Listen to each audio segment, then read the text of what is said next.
Faulty wiring. Good or bad one-day prep after what happened yesterday? Well, good. You need to get back on the floor. You need to compete. And you don't want to sit there and feel sorry for yourself or let any of those things fall in.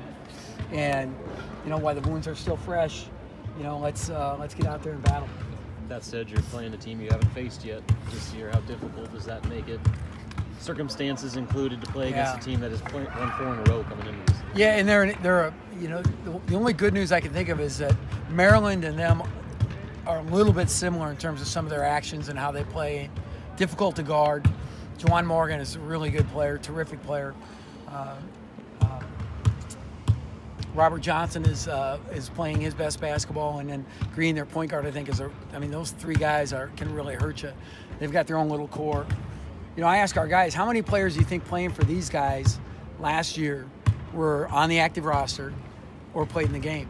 And they're like 2, 3, and it's 6, I think. Could be even 7 because Colin Hartman was redshirted.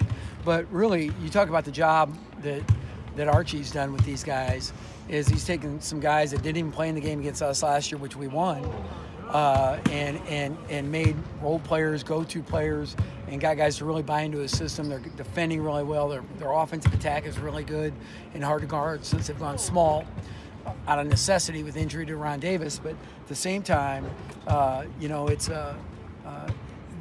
you can tell a lot what Archie's done with them, and so I think he should be commended on that. You look and see 26 3-point attempts against Illinois. Say that again? 26 3-point attempts against Illinois. When you see that, is that frustrating or just kind of how the game unfolded? Or I guess... Yeah, it frustrates me a little bit because, if we could just get the ball, every time we got the ball, just around and reverse one time, we got a layup. And that's what we've done against them at home, is got to the rim a great deal. And sometimes just harder on the road. But I think when you look at, the path of least resistance, sometimes it's just shooting the 3. It's not making your free throws. It's not playing very good defense and not fouling. All things that happened, and so it was a very difficult night for us. But, sometimes you got to hit reset, and that's what we have to do, and you got to bounce right back and play a good Indiana team. How do you get Glenn going? Is there anything you can do, like a quick fix? Not at all quick fix is the right term. If Glenn can just get out of his own way, I think that would help, and because Glenn can fix Glenn. And so, he and I are talking. I know he's over there shooting right now as we speak. And the one thing that he noticed, and I think he's right, is he's not getting fully extended on his jumper.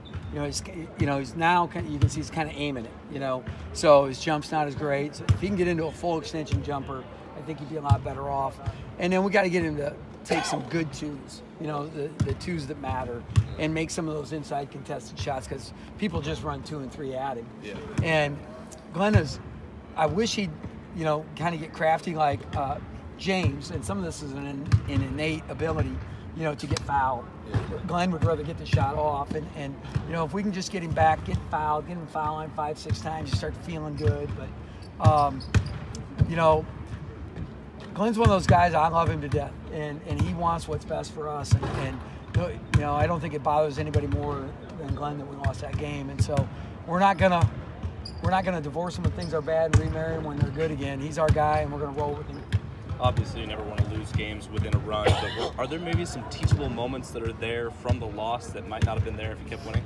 Really all we watched was the last 5.5 minutes where we had a small lead, where Glenn hit a 3, we took the 3-point lead, and then right down to the end and how we lost the lead, we missed some free throws, and just talk about winning close basketball games. I felt like, I could beat them up and talk about that first half defense, or we could talk some 2-3 zone, which, we don't play very much.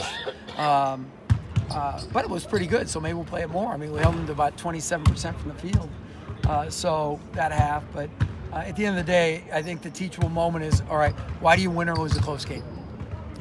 And we didn't get enough defensive rebounds. We didn't make our free throws. We took some questionable shots and had a turnover that really hurt us. Sam, over the past couple of weeks, you would never say that something's a must-win, but you said you couldn't afford to lose. Do you feel like you can still make the NCAA tournament? Well, yeah, if you don't win, probably you probably have some work to do in the Big Ten tournament regardless, but any loss here at the end of the regular season puts more emphasis on that. But you feel like you're still in play? Yeah. How do you feel they'll respond to the pressure like this? I mean, you kind of had that pressure for the last few games, I guess. Yeah. Well, I think this group is really disappointed with how they played. I think they'll bounce back. I don't know that pressure got to them, but I think that, the season gets long, and sometimes you can lose a game on the road in the Big Ten. And I know last year we beat the conference champion, and we ended up 12th in the league. And so it's not uncommon in this league for that to happen. Do you have much history with Archie? We beat him last year in the Wooden Classic when he was at Dayton.